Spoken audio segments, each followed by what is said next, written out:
How to Sunwave KYC Step 2 on Twitter X. Today, I'm gonna teach you how to Sunwave KYC on Twitter X to increase your income. So, that can be completed by very simple steps. First, you have to click on the button, then click it a long click again.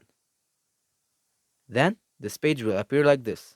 So basically, what you need to do now is to go to the link in the first step, which will take you to X Twitter like that on the Sunwaves account.